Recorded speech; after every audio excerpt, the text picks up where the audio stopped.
This time is for Edgeworth.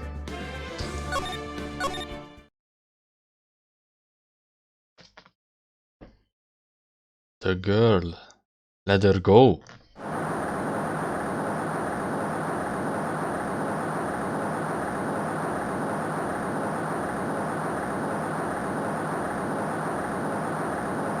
Shut up. Come closer and I kill her. Sorry, but you are not going to get the chance.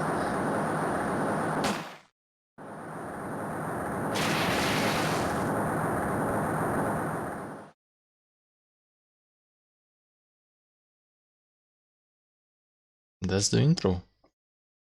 Oh yeah, and this guy. I'm reading through the file of an old court case. That's the first case of my longtime mentor, Mia Fey. Fugitive data.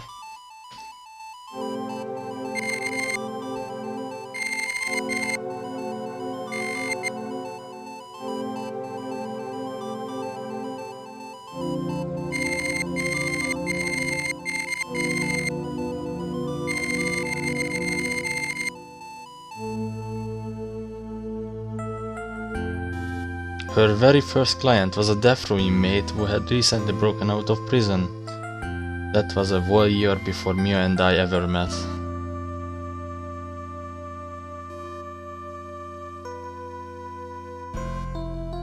Six years earlier, Mia Fey first trial. Yes, we are playing as Mia again. February 16, 9:24 AM. District Court Defendant Lobby number 4.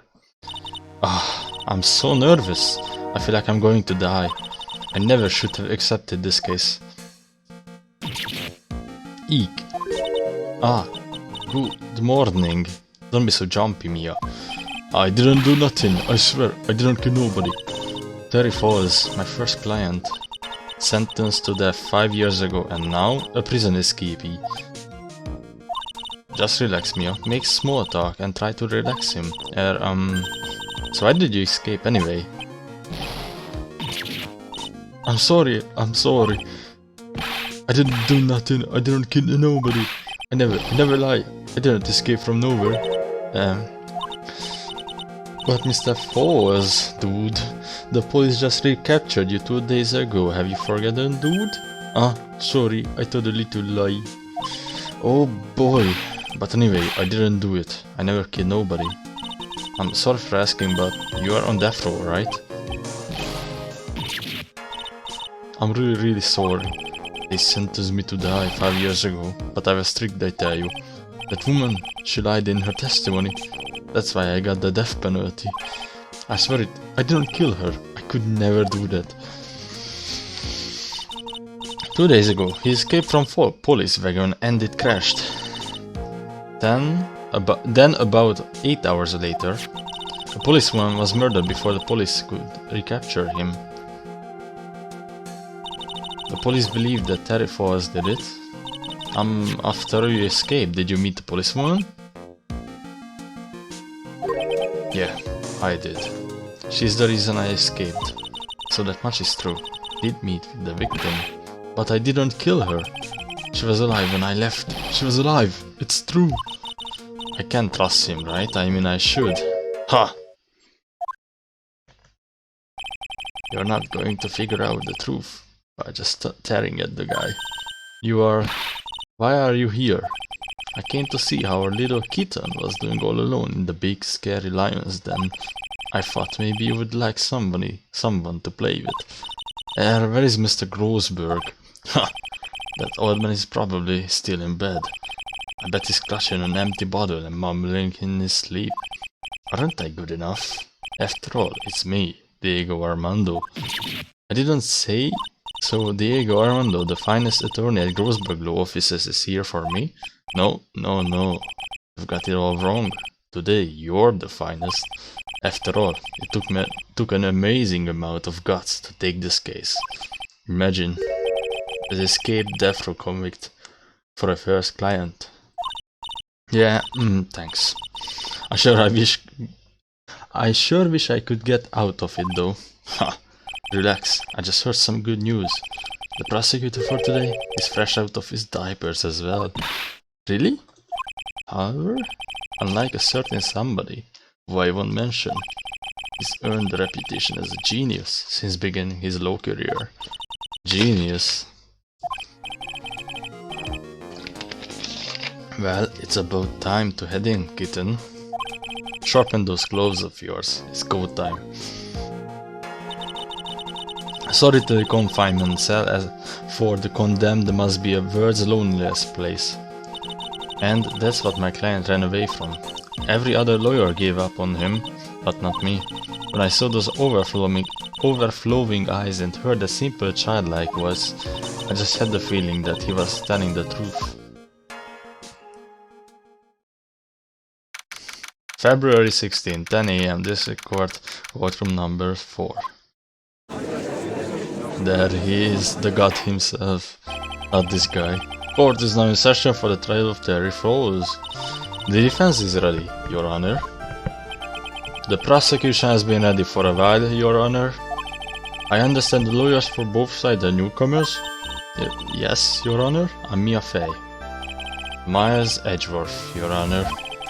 So you are the new prosecutor everyone is talking about, eh? They say you joined the prosecutor's office at a quite early age. At 20, Your Honor. I guess our little kitten hasn't earned herself much of a reputation yet, huh? Come on, Mia. You can't lose, not to someone younger than you. Young people running a trial. I'm not too sure how I feel about that. Now then, the defendant in this case is currently felon on death row. 2 days ago he escaped from police wagon, is that correct? Precisely. But the defendant is not on trial for escaping prison. On the day that the defendant escaped, the policewoman was murdered. So we are here to determine if Mr. Foles was responsible for her death. You got it, kitten. Well then, Mr. Edgeworth, let's hear your opening statement. Yes, Your Honor, it was 5 years ago. The defendant, Terry Foles, was sentenced to death in this very court. His crimes were kidnapping, extortion and murder. The girl he threw off the bridge was only 14 years old. A truly horrible crime, I remember it well. There was no decisive evidence, so the trial was long and protracted. Correct, but in the end, what finally decided the case was a certain witness's testimony. A witness testimony?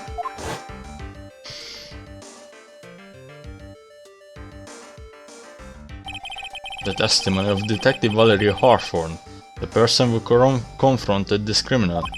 She arrested Mr. Foles at the scene and later testified against him. She said she witnessed Mr. Foles throw his young victim into the river.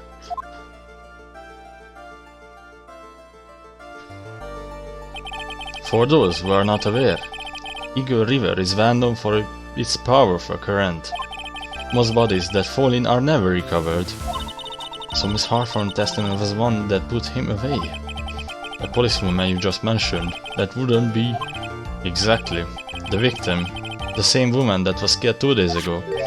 Police Sergeant Valerie Hawthorne. Aha, I see. The man who was sentenced to death based on her testimony escaped 2 days ago with only one thing on his mind, to take revenge against the woman who convicted him. Case closed. The truth is becoming clear to me now. Huh? Yes. It's quite obvious that the defendant is guilty. Wait, what the fuck, Judge? Wait a minute, that's not right. At least hear the case before you decide on your outcome, Your Honor. Watch yourself, Miss Fay. I'm not sure I care for your word choice or your tone of voice. Young people these days simply don't know how to respect their elders. Why you're even younger than me, you hypocrite. Now then, Mr. Edgeworth, please call your first witness. I called the detective who was in charge of the initial investigation of this case. Look at Gumshoe. Witness, state your name and occupation. Gumshoe, Dick Gumshoe. I'm the homicide detective in charge of this case, sir. I finally got promoted to the detective division half a year ago. I don't believe anyone asked you about that. Hey ma'am, you got any idea how much work it takes? What is it? You are really gorgeous. Excuse me? No, seriously, my heart. It's aching for you. Detective, pull yourself together and try to be a professional, otherwise I'll write you up on a contempt so quick that something other than your heart will ache. Okay, I got it. Now detective, tell us about the incident. Yes sir, right away. The victim was Sergeant Valerie Hawthorne, a veteran on the police force. She was stabbed in the back with a knife and died from excessive blood loss. That much is already stated in the autopsy report. The court would like to hear more details about the incident itself. Yes sir, I gotcha. Okay, let's take a look at the aerial map of the area here. This is a sketch of Duska Bridge, an old suspension bridge, and the river that runs under there is Eagle River. Victim and the defendant met there, on top of the bridge.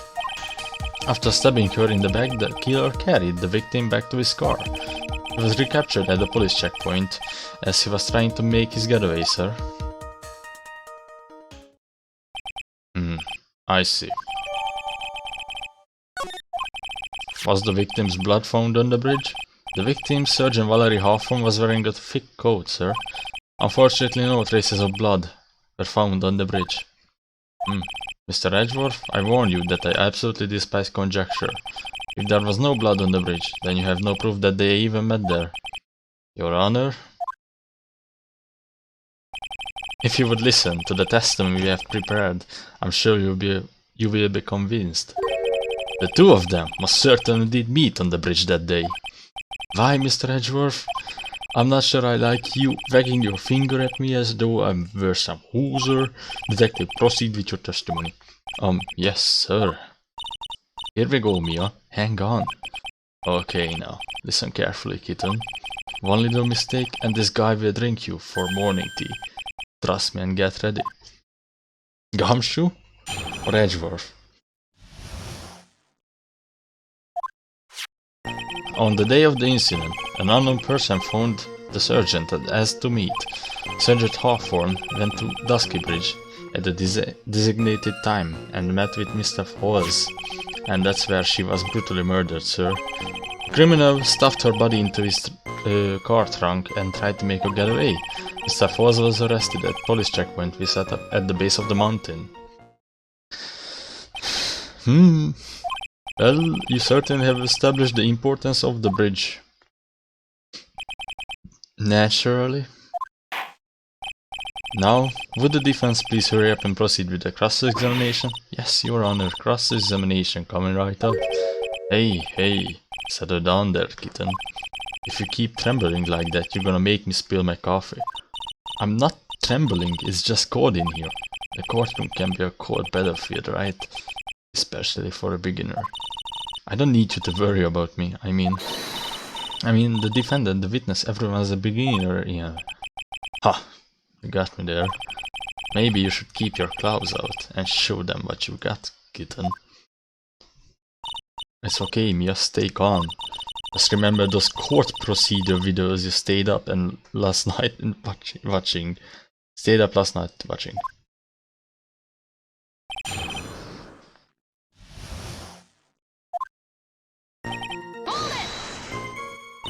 This unknown person, you have no idea what it might be, right? Sorry, but I'm afraid I do. What? The one who called Sergeant Hawthorne was the defendant, Terry Falls. What? The defendant? The defendant called her? Sergeant Hawthorne was a very thorough person, sir. She left a note about her phone call with Mr. Falls. A note? Yeah, a top secret memo that she left in her desk.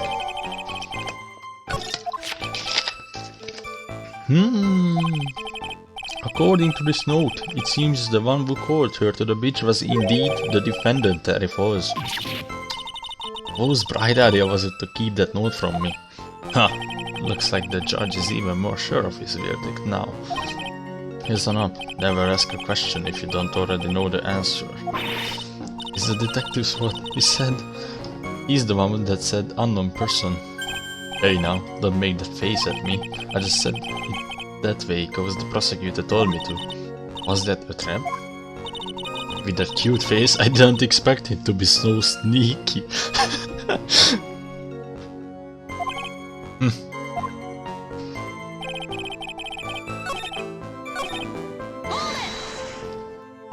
Mr. Foss had a car then.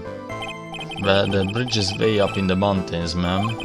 Defendant and the victim both went up there by car. I know how else, right? What? You mean the defendant drove his own car? No, of course not. It was stolen. He stole it from a young couple that had been waiting at red light.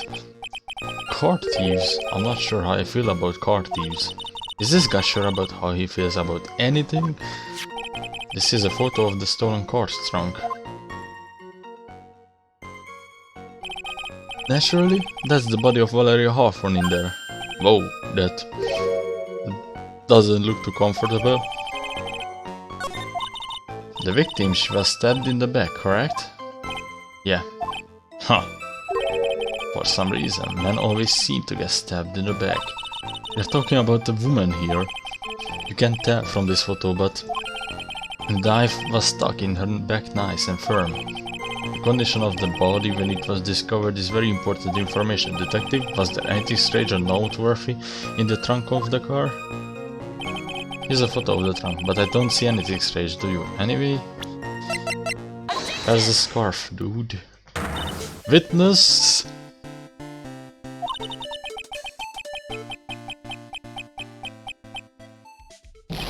What is it? Do you have something to say, Miss Faye?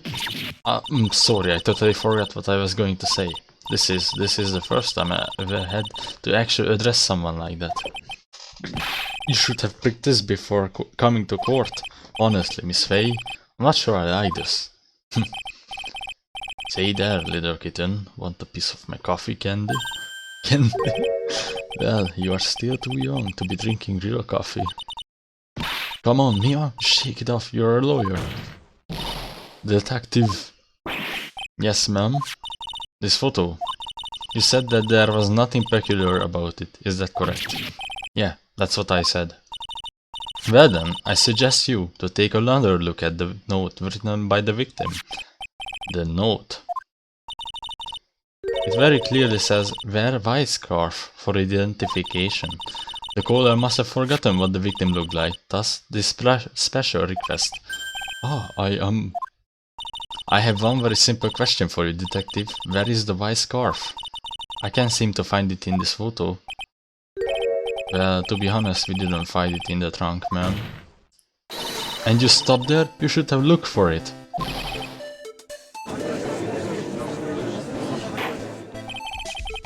The caller told her to wear it to identify herself, so I would expect she did just that.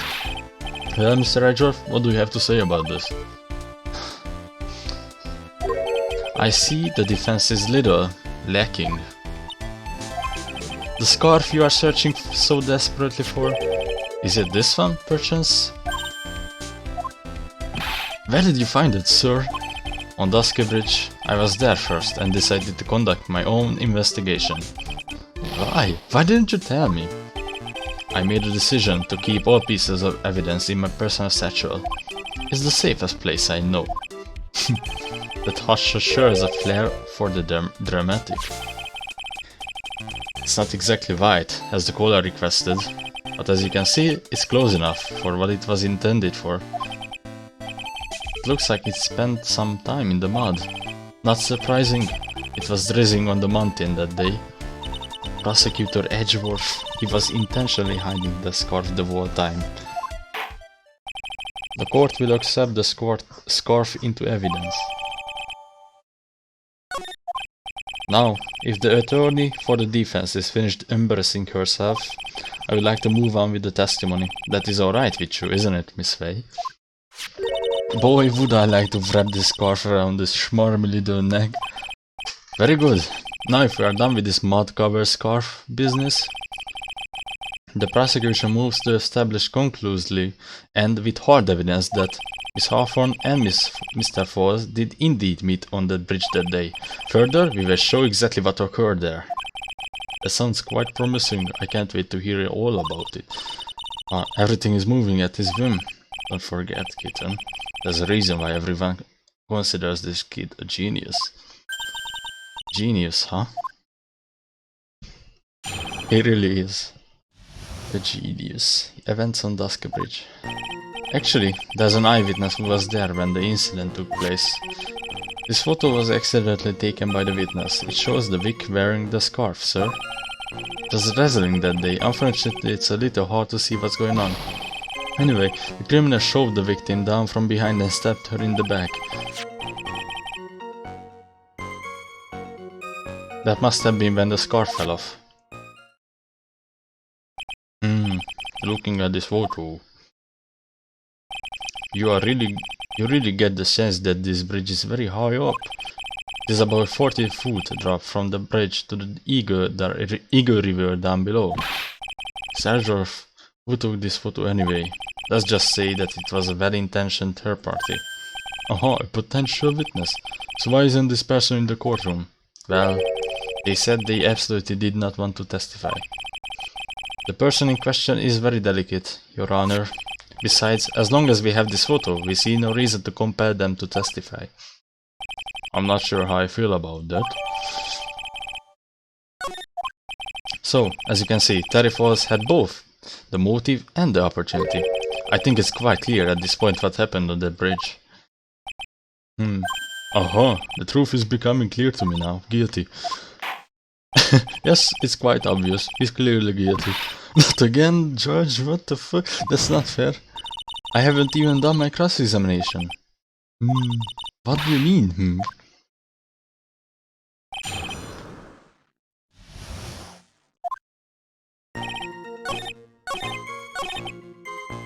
It's this sentence. So easy, boys. So at the time of the crime there was a light drizzle coming down, correct? Yeah, and fog too. Just a generally soggy atmosphere. Well, I have evidence that doesn't go with the soggy atmosphere. But this is a photo of the victim's body that was found in the car trunk. Considering the conditions at the scene of the crime, something isn't right. Oh, that was Mia. I just realized. Well, by all means, please enlighten us to what isn't right. What is it about this photo of the trunk that doesn't fit with the conditions?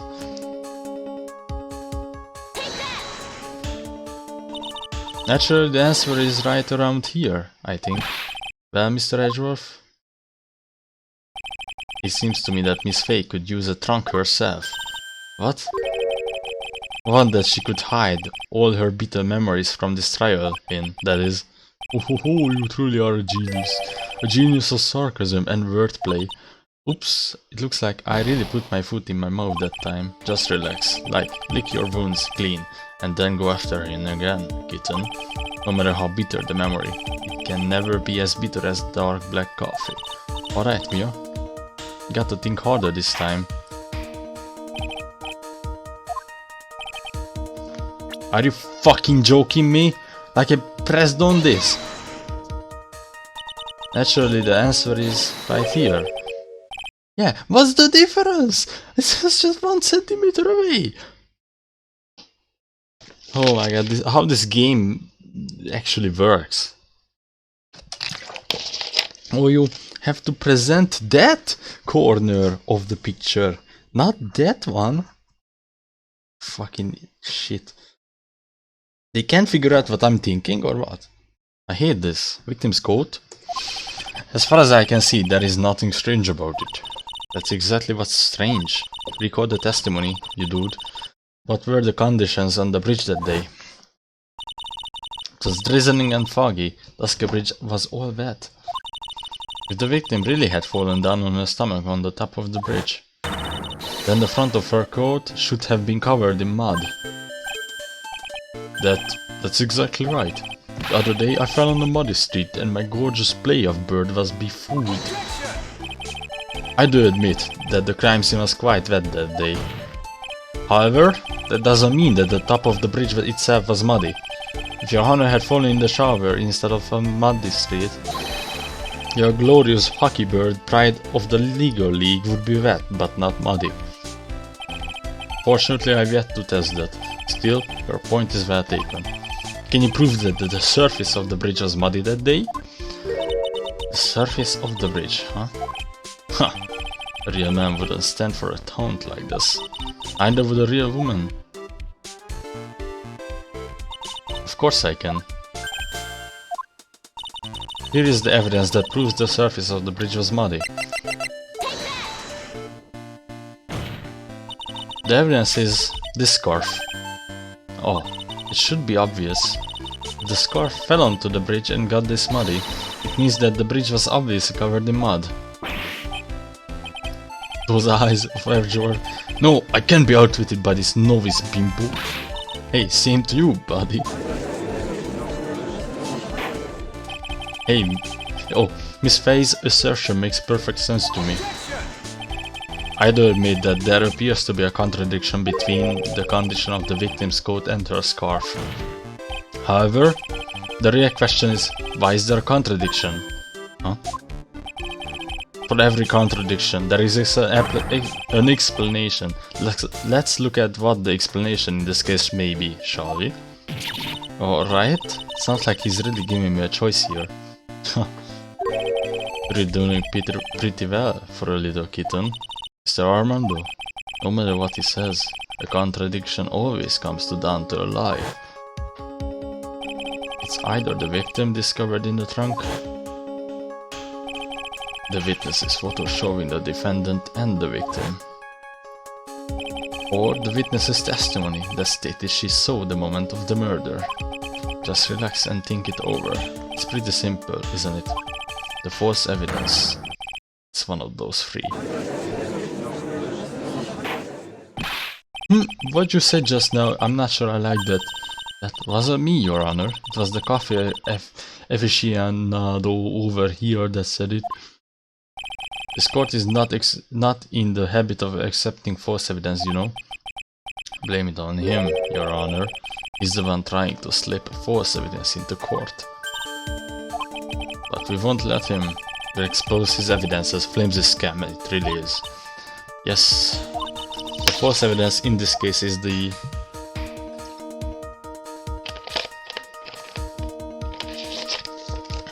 witness's testimony. It is a no-brainer. Obviously, it's the witness that's suspicious. During his earlier testimony, the detective pointed out a crucial fact. The criminal shoved the victim down from behind and got stabbed her in the back. Now, is the testimony exactly what the witness claims to have seen? Yeah, that's what the witness told us. That testimony is filled with holes. After all, the victim's coat isn't dirty at all. That's true. It's not just true, it's the truth. If there was a truly decisive witness in this case, I'm certain that boy Wonder over there would have caught them in the first place. Your Honor, the defense requests to cross-examine the eyewitness. The testimony presented so far is not only vague, but contradictory as well. Well, Mr. Edgeworth, it appears that we will need to hear from your mystery witness after all. You should brace yourself for the brutal truth. Your Honor, the prosecution has no intention of hiding the witness from the court. We are prepared to present our witness at any time. Very well, please bring forth your witness at this time. What Mr. Edgeworth said kind of worries me. What does he mean by the brutal truth?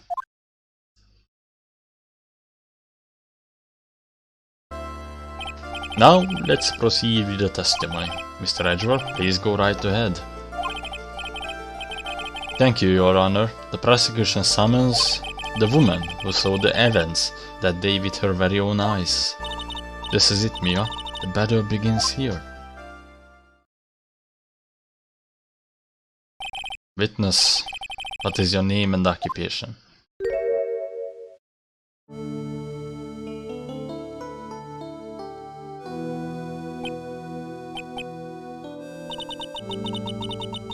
Everyone is so silent that I can hear their hearts going pitter-patter. When I look at you, how can I put it? You look as scrumptious as a double-double and a dozen donut holes. I feel like I want to hurry up and hunt down a Virti just to have a bite. Hey, not so fast. Agent Lang, as I said before, this witness is very sensitive and delicate. I would ask the court to please exercise care when addressing her. Yes, indeed. Thank you, Mr. Edgeworth. You are a true gentleman. Miss Faye, you could learn a lot from this man. If he's such a gentleman, he sure doesn't act like one to me. Sir? Yes, my dear. This is my first time, so I'm sure I make a lot of mistakes. Anyway, I just wanted to say I'm sorry for all the trouble I might cause. Fuck you. Not all. It's no trouble at all. Now then, may we please have your name and occupation? My name is Melissa Foster. I'm a college student, a freshman in the literature department. You were on the scene when the unfortunate event occurred, correct? And you were the one who took this photo. Is that accurate? How can you be so mean? Now see here, what are you doing showing that in her face like that? But it's just a photograph, it's not like it's something dangerous. Next time I'll be forced to penalize you. Uh-oh, I don't like the turn of this has taken. Huh? Is she staring at me? And you would be... huh? I'm the defense attorney. My name is Mia Fey. I see. So you are... Now then, young lady, could you please give us your testimony? She knows the fake one? Yes, Your Honor, I'll do my best. Witness's photograph. I was using my camera to take some pictures of white flowers. Then I noticed there were two people standing up on the suspension bridge. Suddenly they just started fighting. That's when I hurried and took the photo that showed the crucial moment. And right after that I called the police here. By the way, where were you standing when the incident occurred? I believe the map would be of help here. I was standing right over here. I was standing in a beautiful field surrounded by tall cliffs. So you took the photo from that location, eh? I brought the camera I was using at the time, just like Mr. Edgeworth asked me to. Oh, what a cute camera, just like its owner. Alright then, Miss Faye, time for your cross-examination, but I warn you, make the witness cry again and you will feel the wrath of my gavel. Okay. Let's see this sentence. Why did you take a photo? Well, the two of them were really going at it. Ever since I was a little girl, I always wanted to be a news reporter. I guess that part of me just kind of took over. Smells like a lie to me. Yes, I understand completely. Is the judge a simp? Even though I can't completely abandon my boyhood dreams, I still use my grandson to test my comedy routines on. So he wanted to be a comedian, huh? Not that it has any bearing on this. All I could do was use my camera, so I took the photo of the crucial moment and gave it to the police. That's when I hurried and took the photo that shows the crucial moment. Okay, I'm not sure about this, but this doesn't really seem the crucial moment for me. Yeah. Witness, when you said you took a photo of the crucial moment, is this what you meant? Yeah. All I can see in this photo are the two people facing each other. You testified that you saw the two of them starting to fight. Normally that's the kind of thing we would refer to as a crucial moment. Why haven't you presented the photo like that? Well, you see, the photo we presented was the only one there was. But if you really wanted to capture the crucial moment, then what happened next? You must have taken a photo of it.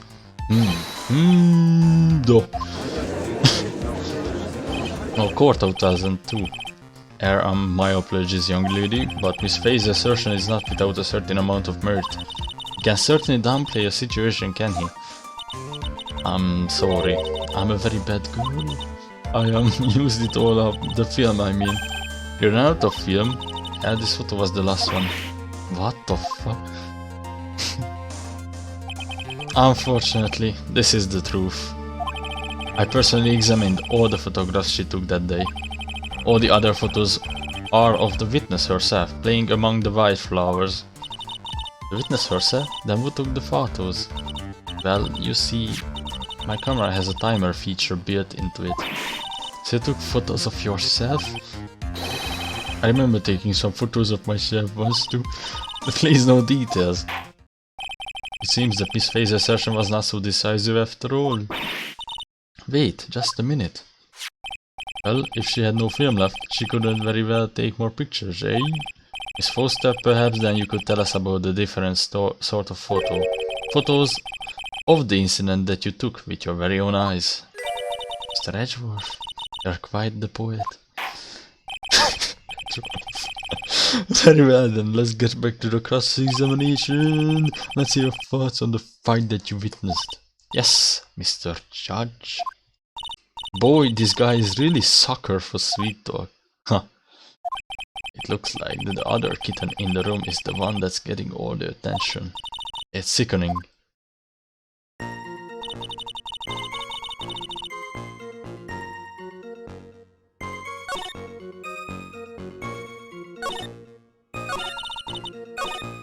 I was using my camera to take some pictures of white flowers. I don't know where to go with this, so I'm just gonna press on this statement. Did you say white flowers? Yes, the mountain is famous for its beautiful spring white flowers, but it's only February. Well, I couldn't wait for spring to come. Oh, I know just how you feel. It's just like when I first started growing this glorious bird of mine. I just couldn't wait, so I wore a dyed blonde Santa beard until mine growing properly. Would you mind if we got back to the facts of the case, Your Honor? I noticed there were two people standing up on a suspension bridge. Suddenly they just started fighting. The victim turned around and tried to run away, but she only got about 10 yards before she was stabbed in the back. What the f... Okay.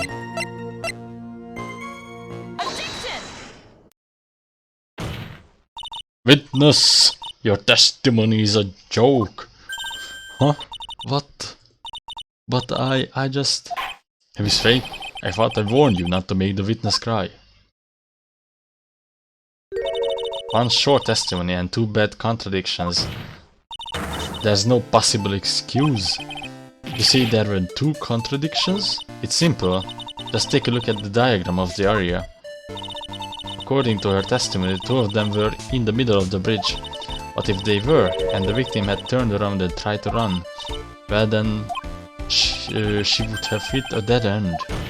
You said 10 yards, but she couldn't even have run, even 5.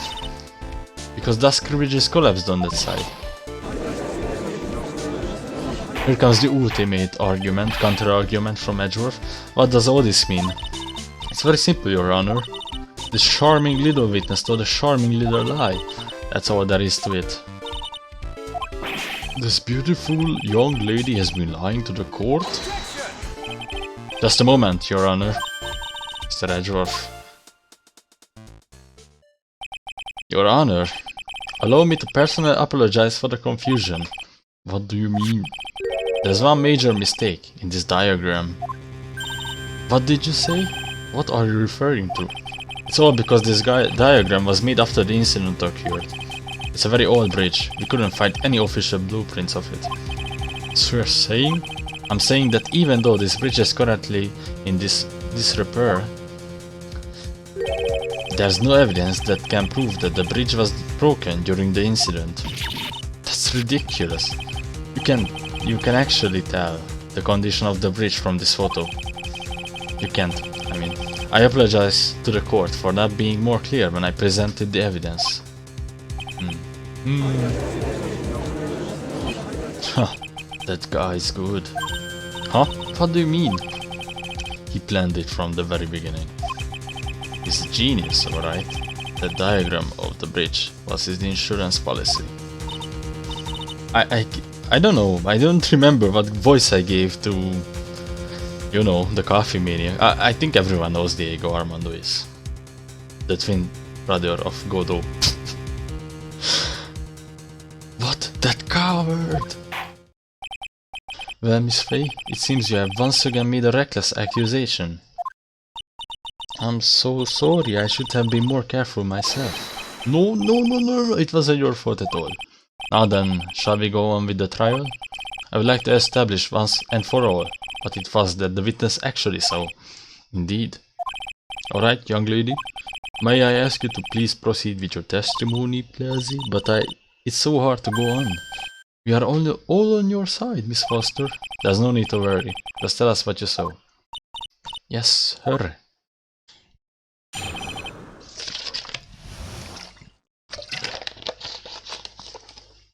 Running from the crime. After she stabbed her in the back, he quickly picked her up in his arms. Then he carried her over to the car. I suppose that was the only way he could make sure the body stayed hidden. He couldn't just leave the body on top of the bridge. Oh, I'm sorry. I only supposed to talk about what I saw. Witnessing such violence must have been difficult. Yes, sir, I'm still shaken up. If he accepts this testimony as it is, we are finished. Don't say that. Oh well, maybe I'll stop off at my favorite coffee on the way home. They make really great matcha latte. This trial isn't over yet. Ha! That's what I like to hear. Alright, Miss Faye, your cross-examination if you please, dude.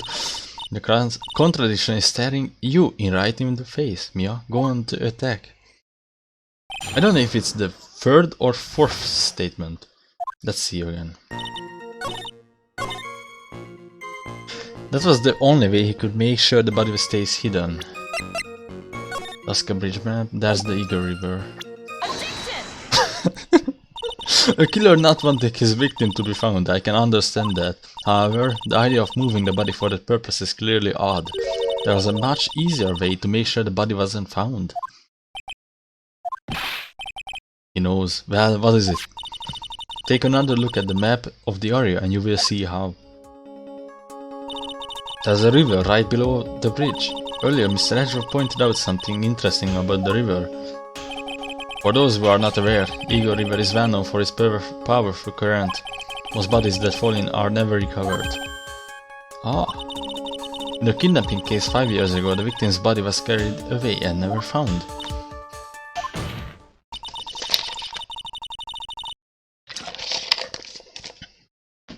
If 10 murders were to occur at the same spot above the Eagle River, you can bet your boots that every other killer would have tossed the body in the water. Order! I'm not sure if I care for the way you put that, Miss Faye, but I must admit it does seem odd not to have thrown the body into the river. Well, Mr. Edgeworth? How sad. Perhaps Miss Faye would do well try taking a dip in the river herself. After all, you claim to be such an expert in the ways of nature. What are you talking about? My point is that no matter how odd you may find the killer's method of body disposal, the fact is that this is what the killer did. None of your arguments have anything to do with what the witness saw. Quite true. Miss Faye, it seems that your assertion is without merit after all. But what the witness claims to have seen is totally ridiculous. Surely you can deny that the body was found in the trunk of the car? Certainly consistent with what the witness has told us. Please, witness, go on with your testimony. I try. All you have to do is tell us what you saw. Otherwise, the mean lady might yell at you again. What is he talking about? Alright, I do my best.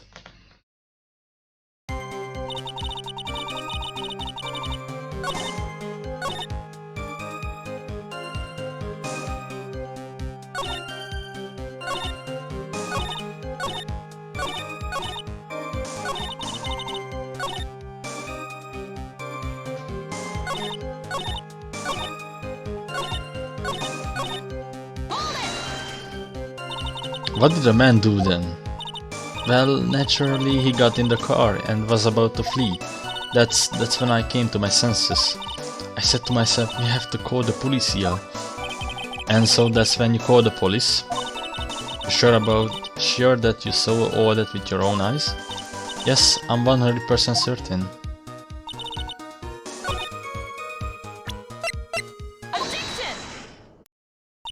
Well, Miss Foster, it looks like you have done it this time. Question mark? Done what? Made a crucial mistake. Crucial mistake like what, Miss Faye? The killer broke into the trunk of a stolen car and hid the body in there. You're saying you saw that, right? With your very own eyes. Yes, and? It's simple, Miss Foster. Take a look at the diagram. The place you came to have taken the photo from the day is here. Do you see what I mean? Even if you try to see the car, this outcropping of rock is directly in the way. That's right, Miss Foster. From where you were standing, you could not have possibly seen the killer's car. I admit that the diagram shows a large outcropping of rock. However, it isn't so tall that it would stop her from seeing the car. That's right. It's not high at all. I was able to see his car just fine. I'm so sorry, but that just doesn't wash. I believe it was the witness who presented this as evidence to the court, yes? This is the location that the photo was taken from. Your own photo tells the whole story. You can clearly see the left side of the bridge, but the outcropping that is being referred to is really more like a cliff. Your view should have been completely cut off by this cliff, but still you claim to have been able to see the killer's car?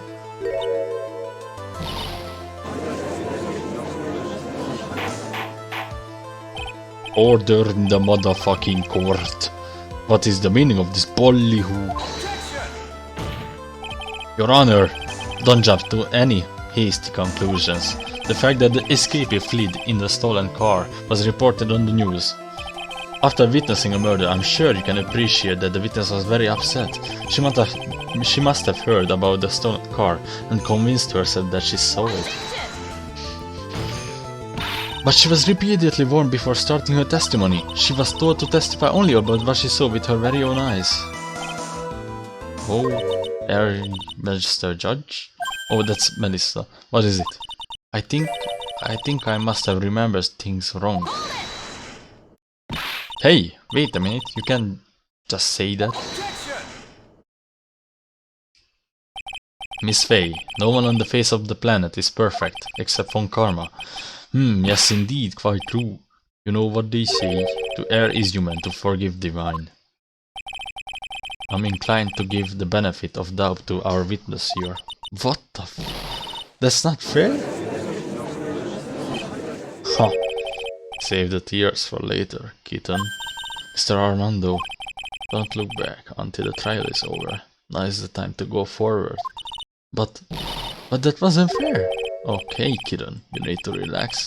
Then you need to remember the other kitten's testimony. The killer broke into the trunk of the stolen car and hid the body in there.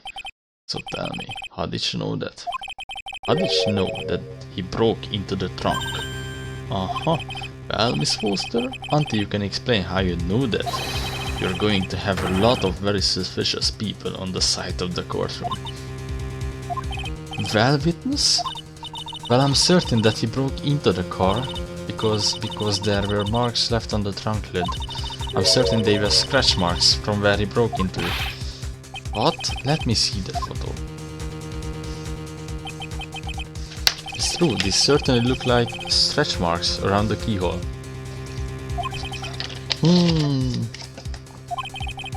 It's obvious that this trunk has been broken open. Well, Miss Faye, are you satisfied? The judge is on her side and can't make any mistakes here. What she just said, is there a contradiction in there somewhere?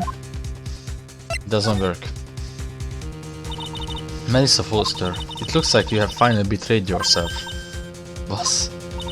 You said you were in the field taking photos of white flowers, but even so you knew about the scratches. The question is when? When did you get the chance to see those scratches?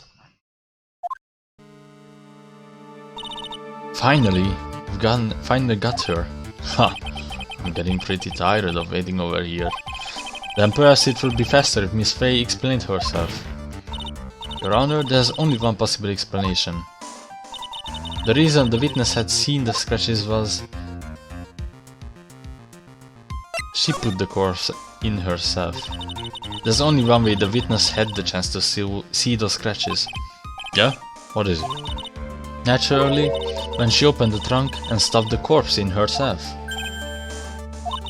The person who really hid the body in the trunk of that car was Melissa Foster. It was you that did it, wasn't it? That's ridiculous. I could never. It was that man in the prison garb. He's the one that... I don't think so, Miss Foster. If Mr. Foss had been the one that put the corpse in the trunk, he would have simply used the car key. There was no need to break it open. But he stole the car. He stole it from a young couple that had been waiting at red light, which means that the key would have still been in the ignition. I see. Thank you for telling us about the scratches, Miss Foster. Without that, we never would have uncovered the truth. That it couldn't have been Mr. Foss that put the body in the trunk. Preposterous to even suggest that the witness put the body in there. If that were true, then how do you explain the photo that she took? The corpse could only have been put in the trunk when the incident occurred. And we already know that at the time she was taking photographs. Now is your chance, Mia. Finish this thing. On the contrary, I'm not so certain about that anymore, Mr. Edgeworth. There's no need to think too deeply about it. What I'm saying is the shutter for this may not have been pushed by Mr. Foster herself. There's a timer function. Let's take another look at this camera and see what features it has, shall we? There's a timer built into it, even a mini tripod. Why, it's almost as if she had brought this camera just to take this picture. What are you trying to say then, Miss Fey? Then when the crime occurred, Miss Foster wasn't in the field as she claimed? Well, if she really did use the camera's auto timer, then the answer is yes, she was somewhere else. Exactly, she was not in the field. Would the defense please explain further? Listen, this is a crucial point. That was Miss Foster when the incident occurred. In answering that question, we also make clear Miss Foster's true identity. Well then, please answer the question. Where was Melissa Foster when the incident on the bridge occurred? She was here. Naturally, the witness was right here, but that's where the victim, Miss Hawthorne, was standing. Order of Ecclesia, Miss Fey, what on earth? Your Honor, if I may? After parsing with the victim on the bridge, the defendant fled by car. But this would mean that there was no time to put the victim in the trunk. In other words, if someone put the body in the trunk, it could only have been before the defendant met the victim. Her sign. Of course, Miss Foss met with the victim. The only person with the opportunity to have put the victim in the trunk is the same man that killed her, Terry Foss. You still don't understand, do you, Mr. Edgeworth? By the time the witness's photo was taken, the victim was already dead. The person in the photo was not Valerie Hawthorne. What? I've never heard anything more ridiculous in my entire life. Then who exactly in this photo is the victim in this photo? It's obvious, isn't it? It's your own witness. What? Is the only possible explanation. The woman that Mr. Foss met on the bridge that day was not Valerie Hawthorne. It was you, Melissa Foster. Me? Let's remember that it was raining and foggy on the mountain that day. Mr. Foss himself believed that the woman in front of him was Valerie Hawthorne. But the defendant knew Valerie Hawthorne very well. After all, she was the woman whose testimony helped to get him convicted. But since then, my client has spent 5 hard years in the federal penitentiary. He couldn't remember exactly what she looked like anymore. You are just making this up as you go along. Where's your proof? I got it all right here. This piece of evidence will blow this case wide open. At the time of the incident, Mr. Foss had forgotten what Valerie Hawthorne looked like.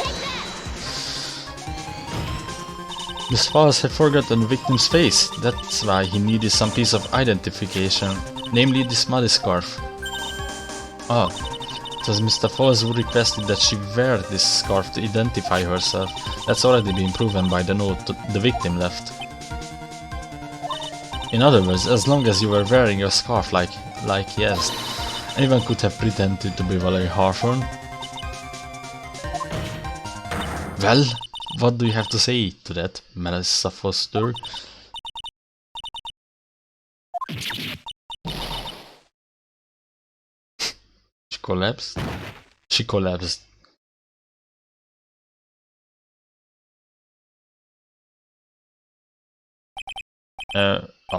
Where's Miss Foster? She's collecting herself in the lobby. It's obvious that Melissa Foster did it. She hid the body in the trunk and disguised herself as the victim. She'd set up the camera to snap a fake photo of them together. The only question is, why did she do it? Well, isn't that obvious? She's the real culprit. Huh. Well, we will have to wait for Mr. Foster to compose herself before she starts again. Until then, this court is in recess. The defense and the prosecution are both to wait in their respective lobbies. Yes, Your Honor. Understood. Very well, this court is in recess. To be continued. I'm only going for this case. I'm not going to... not going into the 5th case. This is a respectively short case, but it's one of my favorites. It's Edgeworth and Mia and Diego Armando. And Gumshoe was in it as well. February 16, 14 PM. This record defendant lobby number 4. Mr. Foss, I'm sorry. I wanna say thanks. You're real good. You really hooked me up. Thanks. We're almost there. Once I prove that she committed this crime. Yeah, but there's one more big obstacle we got to get past. Obstacle? Yeah, motive. Why would Melissa Foster kill a policewoman anyway? Motive, huh? Anyway, we are still badly in need of information. Information, right? What we need the most is info about this Melissa Foster herself. All we know is that she is a student studying literature. And one more thing. What is it? Well, the incident that happened 5 years ago, of course. The kidnapping murder case that Zebra Boy is on death row for. I didn't do nothing, I didn't kill nobody, I never lied. Mr. Foss, in that case, tell us more about it. About what happened 5 years ago. Okay, I trust you. That day, 5 years ago, I dream of it every day. This picture, it reminds me everything. Bridge looks same, just like then, 5 years ago. Like it could fall apart any minute. So it's been broken like that for at least 5 years. Ha! Huh. Sorry buddy, but you sound like that one that could fall apart at any minute. It's true, I did kidnap her. 5 years ago, I kidnapped my girlfriend, Dahlia Hawthorne. Your girlfriend, huh? Hey, hold on there. Did you say Hawthorne? The victim's last name? Dahlia Hawthorne. Valeria's little sister. Was? Are you serious? You into lollies? The girl let her go, or reminiscence.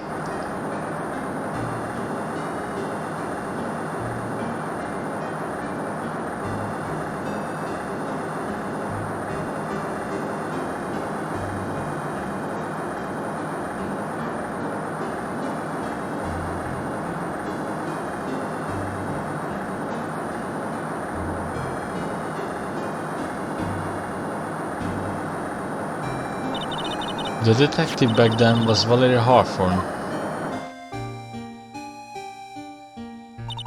At first I thought shooting someone for kidnapping was crossing the line, but if it was to protect her little sister, I can understand why she did it. Wrong! No protect sister, Valeria betray me, betray us. What do you mean she betrayed you? Everything, all lies, all make-believe, kidnapping too. A make-believe kidnapping? Dahlia, my girlfriend, my love, my teen angel. Ah, did he actually say my teen angel? Has he? He's seen one too many soap operas. I do anything she says, anything Dahlia says. Anything Dahlia says. Hold on a minute. What you are saying is that the kidnapping 5 years ago was planned by, yeah, me and Dahlia, and Valerie too. Valerie was in on it? Dahlia's family rich, jewelry business. We got one jewel, that's what we thought. Me and Dahlia wrote kidnap note we sent to her dad. As for $2 million diamond, tell him make an exchange on Dusky Bridge. We tell him Valerie make transfer cause she knew detective. Having a police detective in your pocket is a useful thing, alright? In the end, you were planning on splitting the 2 million 3 ways, huh? Yeah, but that woman...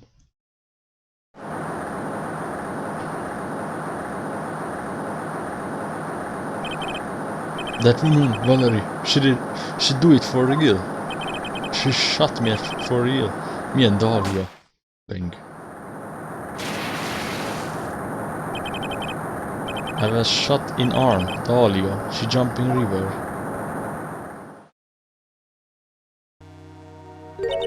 Jump? You don't mean she jumped on purpose, do you? I couldn't do it. I could never push her. Anyway, I blacked out. Wake up with the police all over. And that's when they decided to give you the death sentence. I couldn't believe it. That woman, she betrayed me.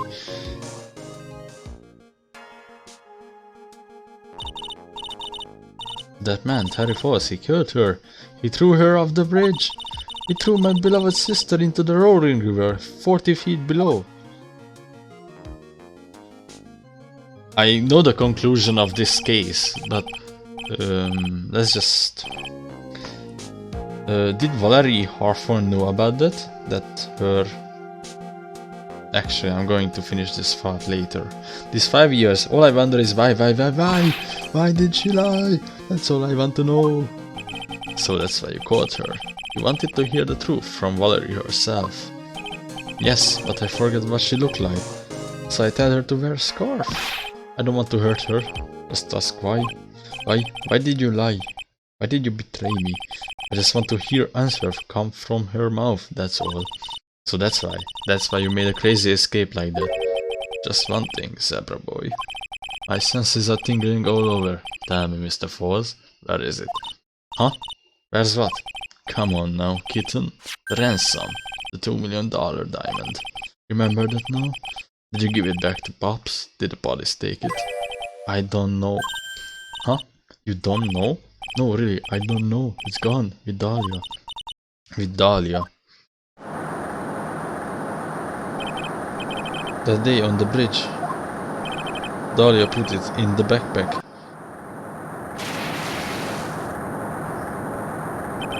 Now gone. With Dahlia. Gone. Forever. Into Eagle River.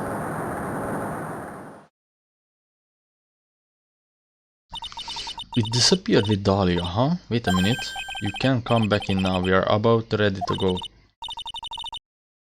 Mr. Foss, just one more question. When you said with Dahlia, do you mean the diamond is still missing? Along with the body of Dahlia Hawthorne? Never found her, my sweet Dahlia. They never found her. Swallowed by river, gone, Dahlia, my teen angel. Your teen angel. How old was she anyway? Just 14? 14? I guess you were robbing credits before diamonds. She plans a fake kidnapping and disappears into the river with rock worth 2 mil. Man, oh man. Angels these days. Falls take the fall and gets one-way ticket to death row. Is Dahlia Hawthorne an angel or is she really a... It's time, kidden. It looks like we have a few more aces up our sleeve now. You bet. Diamond added to the court record. The training wheels come off now, Mia. You've got to strike with while the iron is hot. That's one of my rules, remember it. That's one of my rules. February 16, 1:49 PM, this is courtroom number 4. Welcome back, Edgeworth. I missed you. Now then, let's continue with the trial of the Mr. Terry Falls. Witness, are you feeling better? Yes, Your Honor. I try my best. You're a brave young lady. Not this again. I can understand the defense lawyer wanted to get her client off the hook. However, to try to pin the crime on an innocent student is... What are you talking about? My witness is not the person on trial here. She's an innocent bystander who witnessed a violent crime. That's all. What possible reason would a girl like this have murdering a policewoman? It's certainly hard to imagine this woman as a murderer. Motive, huh? I figured that's what I had to establish next. Well, Miss Faye, do you have any evidence of a motive? Yes, of course, I think. Huh. You're still acting as tame as a kitten. Mr. Armando, listen. A lawyer is someone who smiles no matter how bad it gets. Smiling on the outside while your guts are twisted in knots is the mark of a pro. Maybe so, but I wish you would quit grinning at me like that. Excuse me, may I speak, Mr. Judge, son? Of course, Mr. Judge is ready anytime you like. I would like to say something. Some people here are suspicious of me, right? That's why I at least wanted you, Mr. Judge, to know that it's not true. I see, you are such a honest and upstanding young lady. Looks like this witness is real professional. What do you mean? Look at the one on this what smile. Just when things are darkest for her. Click. She lights right up. Very well then, let's hear what the witness has to say. Elsa Foster's history. I was out of the country until the year before last. Until I entered college, I had never even been to Eagle Mountain before, and I certainly don't have any reason for wanting to hurt a police officer. Holding a grudge and killing the officer who testified against you 5 years ago, or kidnapping a poor girl, I just think the defendant is a terrible, horrible monster. Out of the country, eh? Precisely. Furthermore, she has no possible motive for committing the murder. Indeed. You are up to bat, kitten. Sharpen those gloves and put your best smile. You bet. Somehow I have to tie her to this case. Melissa Foster's history.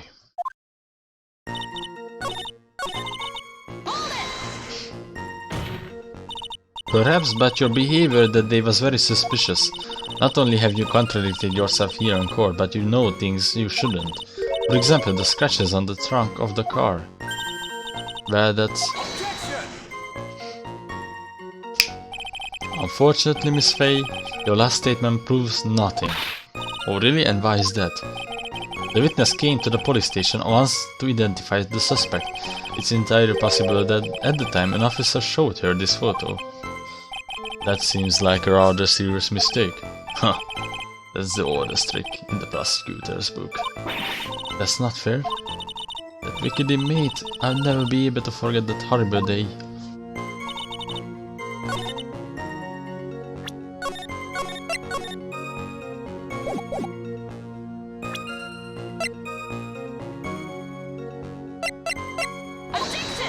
Not this one? I know it's this sentence.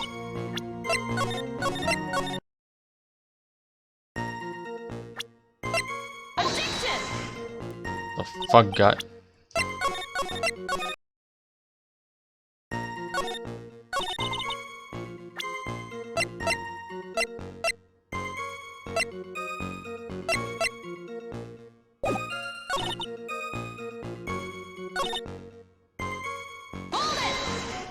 Let's see, you knew about that incident? But weren't you out of the country until the year before last? Well, I saw a report about the escaped convict on the news. They had an in-depth report about his whole history. So you were still living abroad 5 years ago, is that right? Yes. I can't let her get away with these lies. Listen to me, she's neck deep in this whole thing. Somehow you are just going to have to get her to show the court her true self.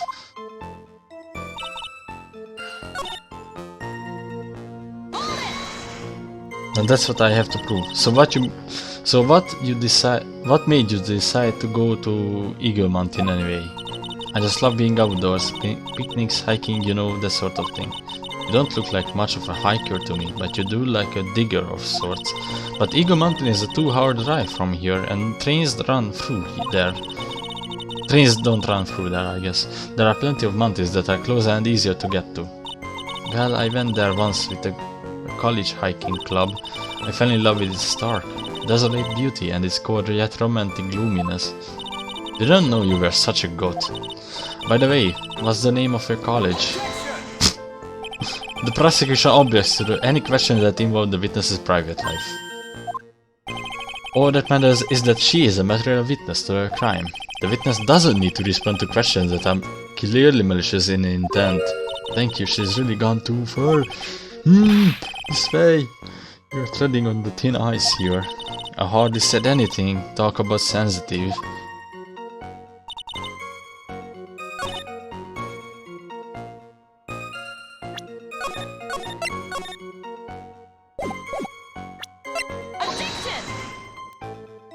Wait, I can present profiles. Oh, I can present profiles. Yeah.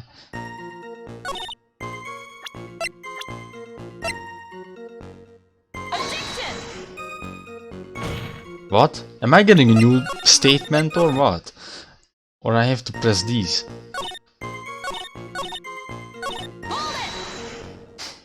A grudge? Well, the policewoman's testimony was crucial, wasn't it? Crucial in getting the defendant sentenced to death. Yes, and that's precisely why he harbored such deep anger against her. So much anger that he forgot his own guilt. My client has always maintained that he's innocent of those charges. He seems rather forgetful, your client, I mean. Not only did he forget about what he did, but he forgot that poor policewoman as well. What do you mean by that? Her client, he forgot what the detective looked like, right? It's too bad for her that he didn't forget about her testimony as well. Well, she's right about that. His spouse is kind of forgetful. Press harder, finally. You said he forgot what the detective looked like. What did you mean by that? Well, he couldn't tell who she was without some identification, right? Quite right. That's why the victim was wearing a scarf as identification. Why, if I had been wearing a white scarf that day, then he probably would have tried to kill me. That's true. He's clearly a bitter man. This is bad. Mr. Fall's reputation just keeps getting worse and worse. Sometimes it's best not to poke deep. What should I do with this last statement? Have it added to the testimony, Mia? Your Honor. What the witness said just now was tremendously important. I would like it added to the official testimony. The prosecution has no objection. After all, the defendant is a killer and mentally unbalanced and one that testimony only helps to further prove that point. No, that's not why Enough, witness, if you would. My pleasure, Mr. Judge.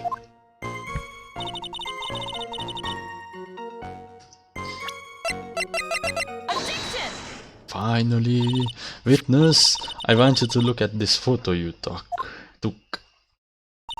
It's hard to see in this photo, but look at the scarf the victim wore as identification. Oh, you're talking about this scarf right here, eh? Yes, that's it, that scarf the policeman was wearing. I've got her now, just don't mess up. But that's strange. In your testimony you stated the following. I guess I'm lucky I wasn't wearing a white scarf. White? This is the scarf you identified as belonging to the victim. But it certainly doesn't look white to me.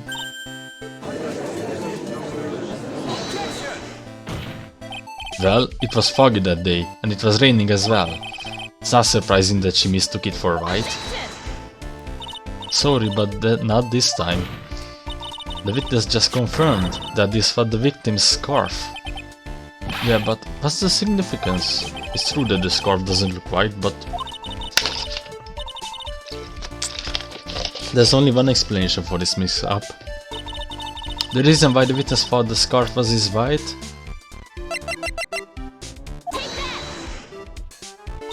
Witness? Have you ever seen this note? Note? I had no, never. Top secret evidence. There's no reason that you would have. I wonder about that. What do you mean? This note shows Mr. Fall's instructions to the victim regarding their meeting. It says, wear white scarf for identification. White scarf? Witness, you know what this note said? And it's because you knew that you slipped up and mistakenly said white scarf. Well, Miss Foster?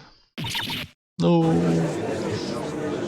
God, order, Mr. Edgeworth, I'm waiting for an explanation.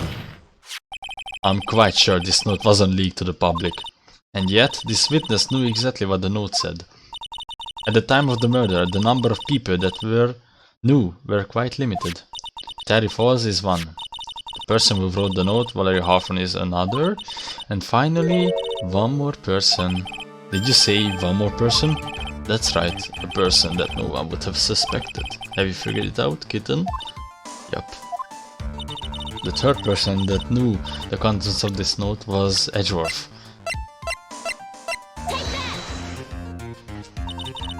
And that person is Dahlia Hawthorne. Dahlia Hawthorne? Never heard that name before. Look at the victim's note. This is what it says. Talk to Dahlia, tell her this time. There is her name, right there. What's this? So who is this person, this Dahlia Hawthorne? Miss Faye must be desperate if she's trying to bring the dead back to life. The dead? Dahlia Hawthorne was the victim's deceased younger sister. She was killed in a crime 5 years ago. Killed in a crime? You don't mean? Yes, she was kidnapped and killed by Terry Falls.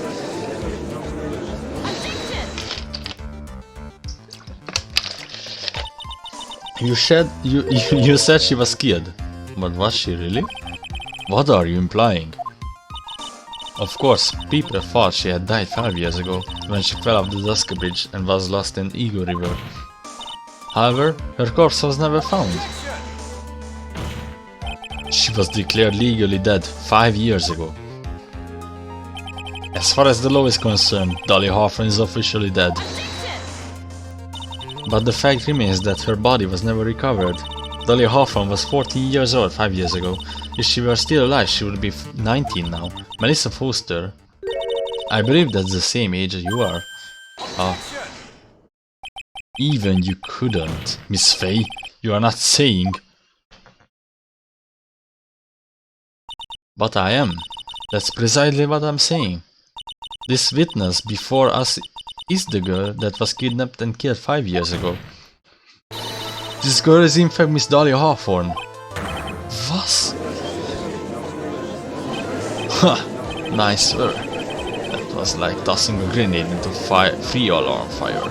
But unless you can tie all the loose ends together, you're nothing but a hit and run arsonist. I understand. If I can expose her true nature, I can turn this war case on its head. Now is my chance to make Mr. Edgeworth squirm. Witness, just who are you anyway? I didn't think it would come to this. That's enough. You don't have to say any more, witness. Yes, I understand. What? Mr. Edgeworth, explain yourself. Your Honor, I have an admission to make. I honestly never thought the defense would pursue the matter this far. You don't mean... Yes, the prosecutor's office isn't filled with fools, you know.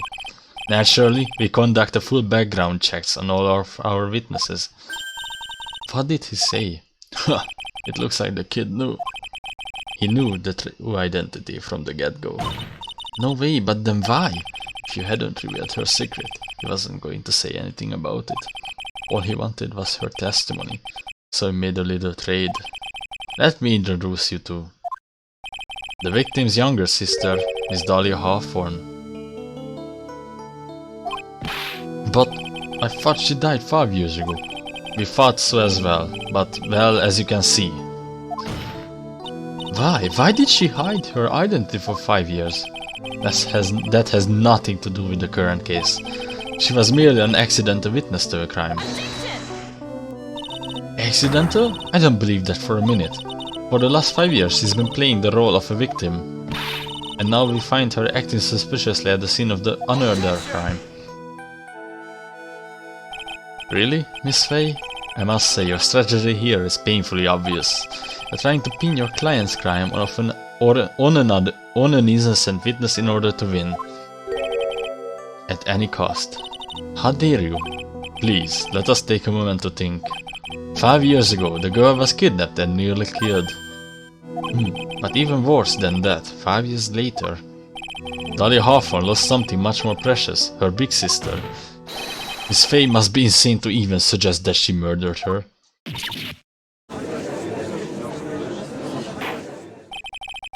I'm inclined to agree with the prosecutor's logic. Miss Faye, do you have any evidence to back up your assertion? What possible reason would this witness have for killing her beloved sister? Well, you see, I thought I was winning. But somehow he's turned it around on me. I think you need a little push in the right direction, kitten. The defense is prepared to present evidence supporting our claim.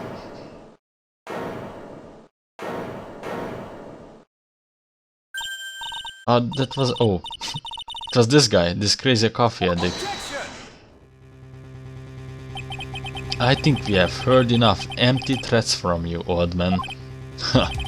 What makes you think they are empty, boy? Because your protege looks like she's sweating bullets.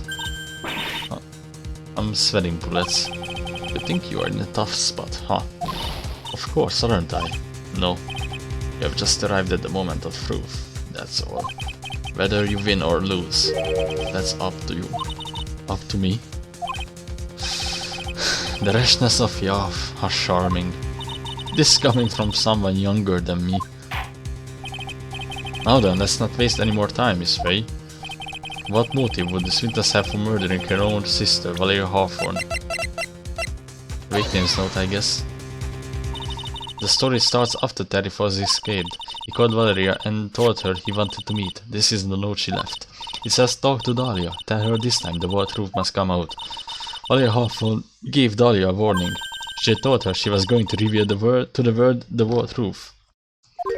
The whole truth?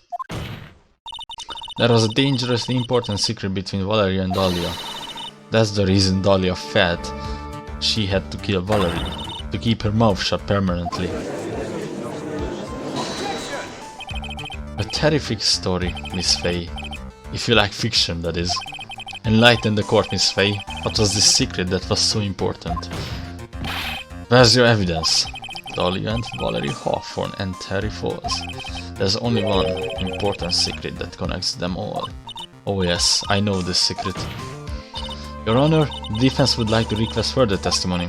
What testimony? Regarding the kidnapping 5 years ago, we believe it will explain a lot of things. Such as the nature of the important secret between Miss Hawthorne's sister, the Hawthorne sisters. Very well. I will grant you request for further testimony.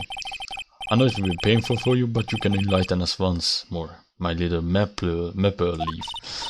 Yes, I try, Mr. Judge-san. Mr. Judge-san, I'm a VTuber, Dahlia VTuber. Putting on the old charm one more time, Dahlia. But this will be the last time you hide behind your womanly ways. Get him, Miss Faye. 5 years ago, I was kidnapped by Mr. Foss. The ransom price was a raw diamond. My sister Valerie brought it to the bridge. After she made the exchange, she shot Mr. Foss in the arm.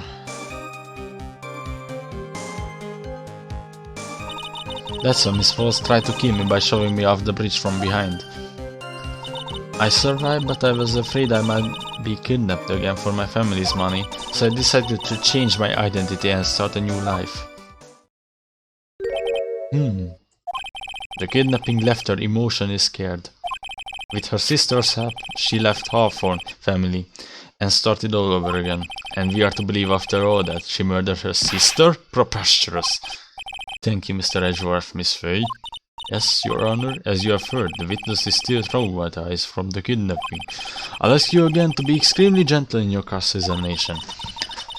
Do I have an attorney's badge? Oh yeah, proof of my profession. It's brand new and sparkles in the light. That's all I wanted. Mr. Edgeworth, got the jump on me again. If we are not allowed to fight, then let's twist some arms. Listen up, you still got that info, that ace up our sleeve. What info? Come on, kitten, don't say I've forgotten already. The fact that the kidnapping 5 years ago was staged. That's right, it was a fake kidnapping. Terry Forbes told us that in the lobby.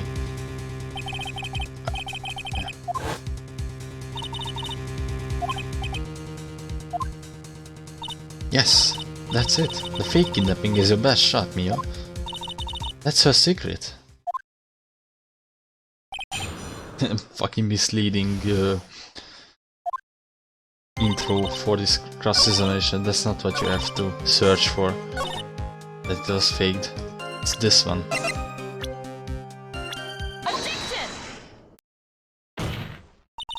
You say that Mr. Forbes pushed you into the Eagle River. However, that's hard to believe. But it's true. I felt a push on my back. I'm certain of it. It was Mr. Forbes. I'm sorry. I guess I wasn't clear enough. I shouldn't have said that's hard to believe. I should have said that's impossible. Impossible? I asked the court to record the condition of Dusky Ridge now and 5 years ago. That bridge hasn't changed a bit in these last 5 years. If someone had pushed you from behind as you have claimed, instead of being carried away by the river, you would have been smashed by the bedrock below, almost certain death. Do you understand now, Dahlia Hawthorne? The very notion that my client pushed you from behind is impossible. Cornered. Your Honor, this event occurred 5 years ago. Why, for all we know, the water level in the river may have been higher back then. But it's 40 feet from the bridge to the river. A small change in the water level wouldn't have made a difference. In Edgeworth, how did that? That was a... You're right, if the events occurred just as the witness has testified, then the defendant could have pushed the witness into the river. Young lady, what is the meaning of this? I-R-I-U-C-I. Just a moment, Your Honor. It's true that the witness testified that the defendant pushed her into the river. However, she never stated that she fell from the back end of the bridge. What do you mean? After being shot in the arm, it's plausible that Mr. Forbes panicked. Therefore, he could have unwittingly pushed her off the side of the bridge. If that's true, she would have fallen into the river. Well, Miss Hawthorne, if is Mr. Edgeworth's explanation correct? Now that you mention it, I do remember now, when I fell off the bridge. My skirt got caught up in one of the bridge's side wires. You can't be serious. Order in the motherfucking court. It seems Miss Faye's assault has finally reached its conclusion. Not now, Mia. This is no time to retreat. Unfortunately for you, this is just the start of Mr. Faye's assault. What? I believe your reasoning went something like this, Mr. Edgeworth. After being shot in the arm, it's plausible that Mr. Forbes panicked. Therefore, he could have unwittingly pushed her off the side of the bridge. However, once again, I'm forced to say that's impossible. Ridiculous! What's so impossible about it? Because your flawed logic contradicts the court record. Oh, the witness's photo. Your Honor, all of the answers are right here in this photo. Take a look at the wires supporting both sides of the bridge. They extend up about the 5 feet of the ground. It would be impossible to push someone off from there. But let's remember the size and strength of the defendant. Wires like this wouldn't be a problem for him. He could have easily picked up a 14-year-old girl and thrown her over. So young and already so forgetful, Mr. Edgeworth. Mr. Fowles had been shot in the right arm. Ah, and more importantly, Valeria Hawthorne had her gun trained on him at point-blank range. Edgeworth. So Mr. Fowles throwing the witness off the bridge, that is clearly impossible.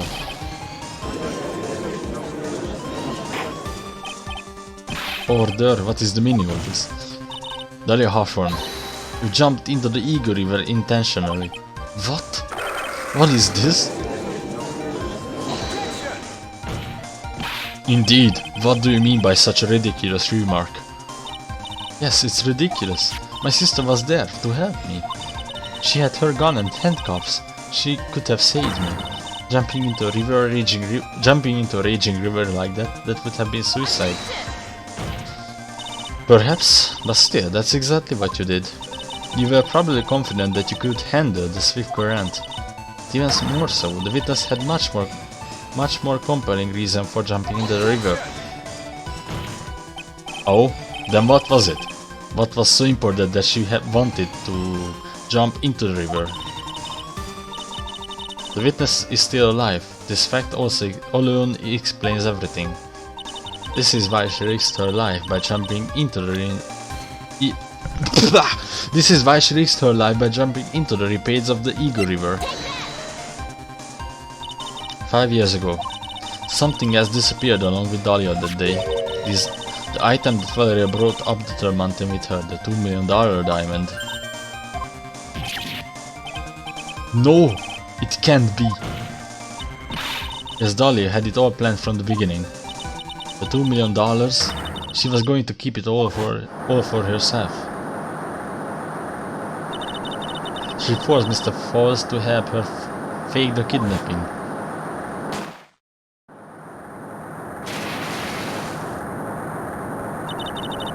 At the last minute she betrayed him and threw herself into the river, with the ransom tucked away safely in her backpack. Why, that's simply ridiculous.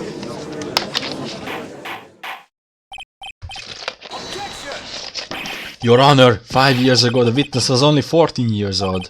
Do you really think a 14-year-old is capable of such demonic plan? This woman is a demon. And there was one more person who had make a demon out of her. Her sister, Valeria Hawthorne. You mean the victim was involved in her kidnapping plot as well? But she was a detective then. You're saying she participated in her sister's kidnapping? Precisely. I'm sure that it weighed heavily on her conscience for the past 5 years. This is the sole reason behind the victim's murder. What do you mean by that? On the day of the murder, after receiving the phone call from Mr. Fowles, Valeria called her sister Dahlia, and then she told her what she was planning to do. She was going to tell the whole truth, as she wrote in her note. That is what sealed Valeria Hawthorne's fate. That is when you hatched your demonic plan to kill two birds with one stone. A plan that would ensure neither of your accomplices to the kidnapping would talk. And that is why you killed your sister Valeria Hawthorne.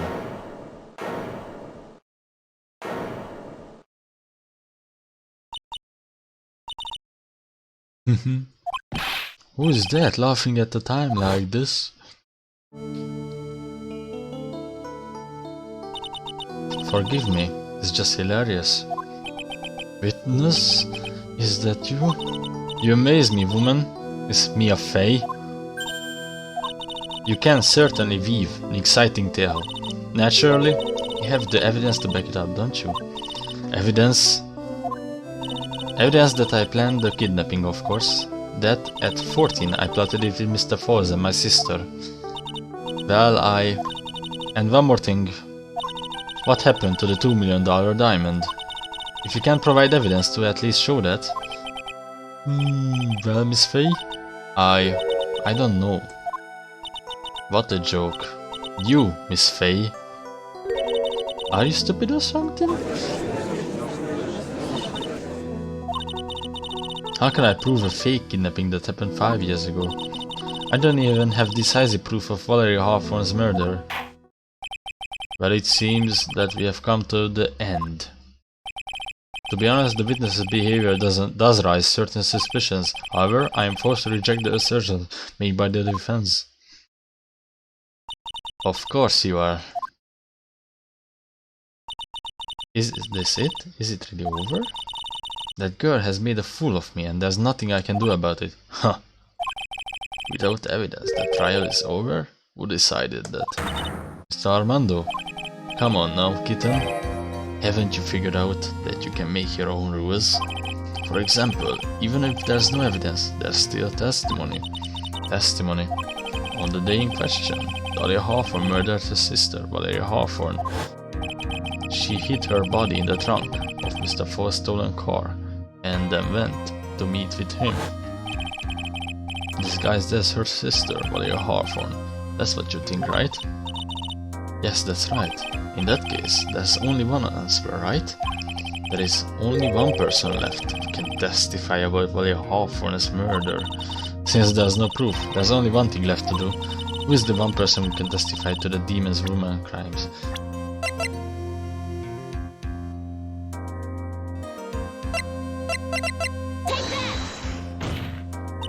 Your Honor, the defense wishes to call Mr. Edgeworth, a new witness. Yes, we would like to hear the testimony of Terry Fowles, the defendant. There's only one person that can shed any further light on the situation. Only one person that knows what Dahlia's role in the kidnapping was. Only one person that can say whether the person in the photo is Valeria Hawthorne or whether it was in fact her younger sister Dahlia as disguised as her. There's only one person who can solve this riddle once and for all. And that person is Terry Fowles. Well, Mr. Edgeworth, what is your take on this? Why not? The prosecution has no objection. Very well. Bailiff, bring the defendant to the witness stand. This is my last chance, Mr. Fowles. My last chance to establish Dahlia's guilt. You're all I have left.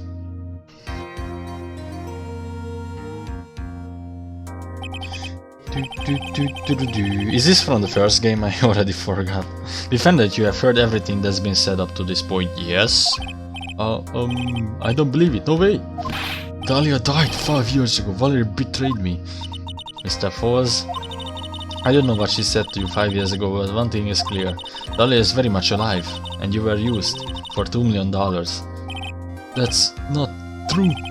Mr. Fowles, there's only one question I want the answer to. 2 days ago on Dusky Bridge, where did you meet? I should give someone this voice.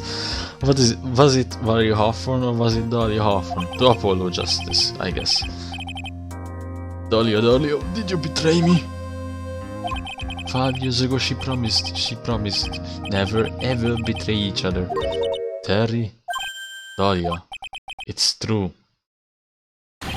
You're alive. You don't trust me anymore? That makes me sad. Tell the truth, the real truth. I believed in you. I shouldn't need to say, you should already know. But there is one thing that I will say. My life is in your hands right now, Terry. Dahlia. Fucking simp court. I will allow Mr. Fowles to testify once and once only. Well then, Mr. Fowles, yours will be the final testimony in this trial. Witness? I'm sorry. I apologize. Water, please. Water. Can't talk. Need Wasser. Oh well, I guess it will be my coffee instead. At least it will match the way he's probably feeling right now. Darker and bitterer than hell itself.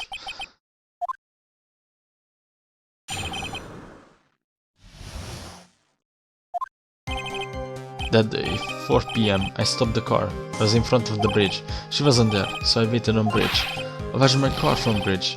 I never put nobody in that car. Finally, one woman came. She stood in front of me. We talked, then she left. That was Valeria. But my Dahlia? Suppose you are covering for her. Do you think she would do the same for you? That's enough, Miss Fay. His last statement was a fitting way to end the final testimony of the trial. Well then, Miss Fay, please proceed with your cross-examination. Is this how you wanted to end, Mr. Foles? When all is guilty verdict to go along with your death sentence? There's only one person who can stop it. You, kitten, I think.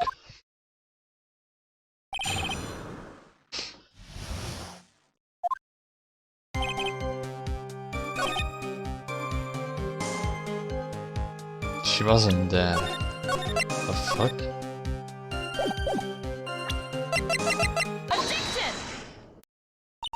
So when you got to the bridge, no one had arrived, huh? So you waited on the bridge. Sure of that? Yeah, I'm sure. So you are sure, huh?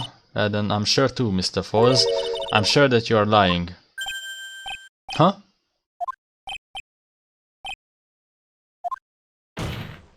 Oh, I would love to hear your rationale on this, Miss Fay. You want to know who arrived at the bridge first? Just look at this photo, it's perfectly clear.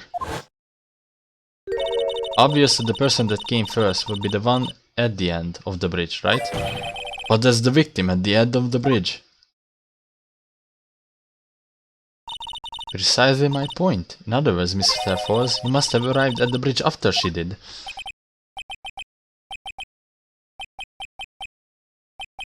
Blah. Mr. Foles, please don't get so worked up. I just want the truth. I got there around 4 o'clock, it's true. I had somewhere to go, a special place. Did you go to this special place before you went to the bridge? Yeah, it's an old temple about 15 minutes from the bridge. 5 years ago, me and Dahlia, we promised each other. We swore we wouldn't betray each other. She brought a memento to represent our love. A memento. 5 years ago I hid it on the base of the tree there. Oh no. It's a special memory for me. This is it. This is what I want to get. This little bottle of necklace is your memento? It's quite charming, but it looks empty. Your Honor, you heard what my client said. He arrived at the scene at 4 o'clock. But he then left his car unattended and walked away. He was gone for approximately 30 minutes. With that much time, Dolly Hoffman could have easily hidden the body in the trunk of his car. No! Indeed, there certainly was enough time for it. I've still got a chance. Mr. Foles, there's no mistaking it. Huh? Mr. Foles?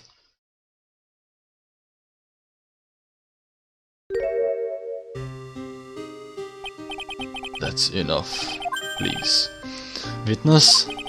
I promised her 5 years ago, if it ever happens that we can't trust each other no more, then we're supposed to drink bottle. No! Stop the trial! Your Honor, we need a recess. I was stupid. I couldn't keep promise, so I did it. I drank this. No, we are so close, just a little more. I was going to prove your innocence. No, don't want that, don't trust self. Maybe kill again, kill sweet Dahlia again. Mr. Foles, you simp idiot, Mr. Armando. Thanks for the coffee. Coffee. No, Mr. Foles.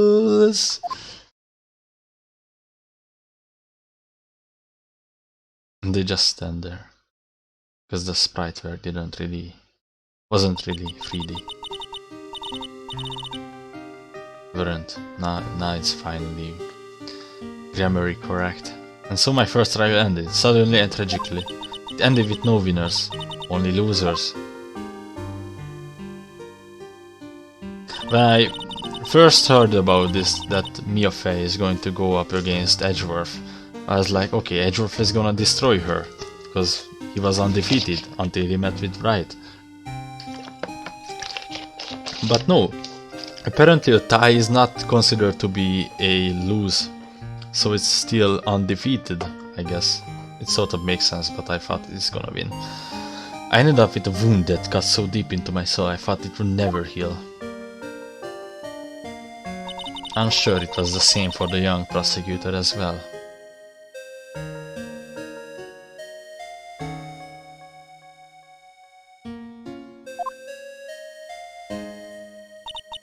But one person, the true criminal, Dahlia Hawthorne, she left the courtroom with a secret smile on her demonically sweet face. How the fuck? Unforgivable. That witch. Mr. Armando, you were so close to the truth. It was right there in front of us. You were just a little too soft, kitten. It's my fault. It's all my fault that Mr. Foss killed himself. Don't cry, kitten. You're going to make my coffee all salty. I knew it. I knew I wasn't cut out for this. Mia. Don't you get it? You can't cry yet.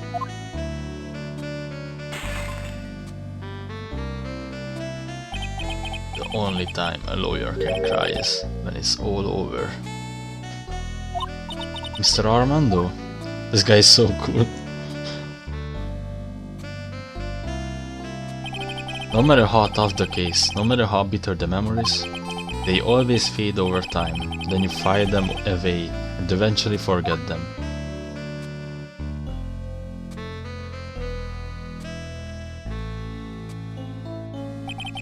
One year later, in this very same courthouse, I myself got wrapped up in that case.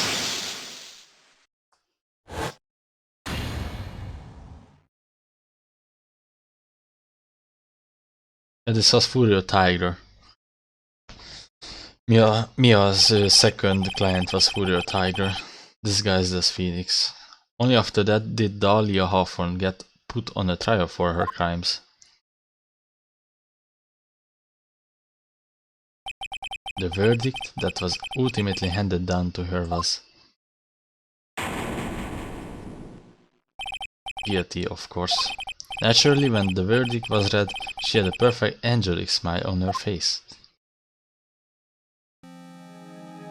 There's always another time for revenge. It was finally all over.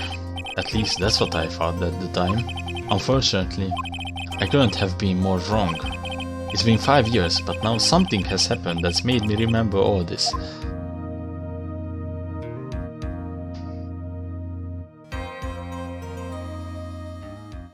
Oh yeah, I didn't read it. Turnabout Beginnings was the name of this case. It's one of my favorite cases in the War franchise. Even though I absolutely despise Apollo Justice, the game, I think the first case was pretty good. Not perfect, because Phoenix was in it, and he did the whole case for you, but the whole situation, the case, was okay. It was quite good for the game that actually sucked. That's my take on this. Okay. That's for another episode. So it was... I lost some frames. How the fuck? I hate it when I lose frames. Okay, well, see you guys next time with Ace Attorney or Cultures. You see about that, fags? Also, I'm just gonna listen back into how I performed as Edgeworth. I sucked at Armando's voice. It's harder to voice him if it's not the perfect or his normal sprite, you know what I mean. Okay then, next time, bitches.